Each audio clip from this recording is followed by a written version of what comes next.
Germany's public buildings are to become cooler and streets darker this winter under energy-saving measures approved by the cabinet as part of efforts to protect the nation's gas reserves and reduce its dependency on Russian gas.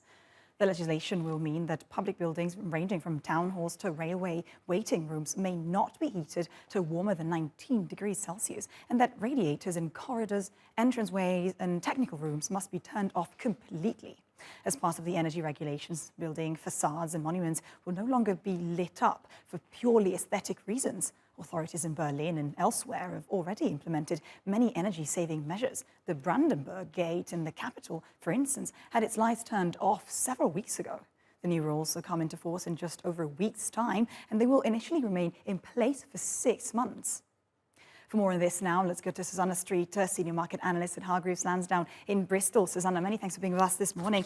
First of all, will these measures be enough? Because looking at some figures, it really appears that the new measures will translate into 2.5% maximum yearly energy savings, which means a lot remains to be done. What's your take on that? Yes, I think a lot does need to be done still, but gas reserves have been built up amid concerns that Russia could reduce flows even further. We have this planned maintenance, of course, due to take place on the Nord Stream pipeline, and that's really raised concerns about supply going forward. And that's why you've seen European gas prices on the wholesale market really rocket up to fresh record highs recently. Now, in some ways, this shooting up in the price of gas could mean that there will be an impact in terms of demand. People may already be reducing the amount of gas that they're using almost voluntarily because the prices are going to be going up so much. So we're already seeing progress there.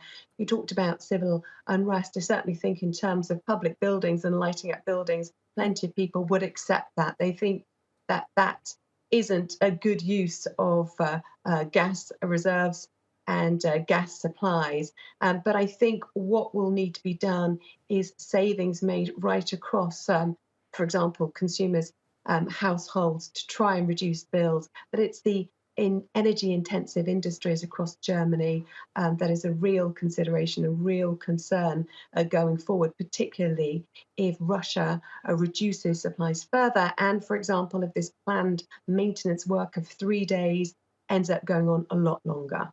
Interesting, you're right. Very difficult for people in the first place to actually accept that. We know that Chancellor Olaf Scholz has just returned from a 3-day visit to Canada to secure deals on the production and transport of hydrogen energy and liquid natural gas. How important is this, and could it really be an alternative in the medium to long term?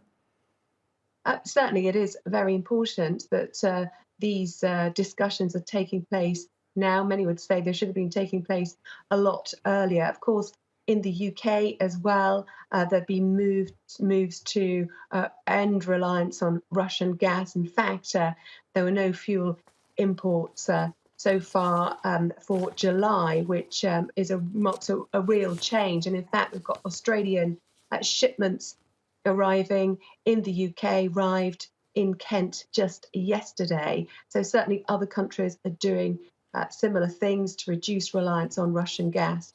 And also remember as well, water levels in the Rhine have been dangerously low, and that has implications for hydroelectric power as well, and also nuclear power. And of course, Germany is already debating whether or not to extend the life of nuclear power stations, not something that it forecasts it would be doing, those types of discussions, but certainly it seems so much is on the table right now, given the worsening energy crisis. Susannah Streeter, thank you for this update.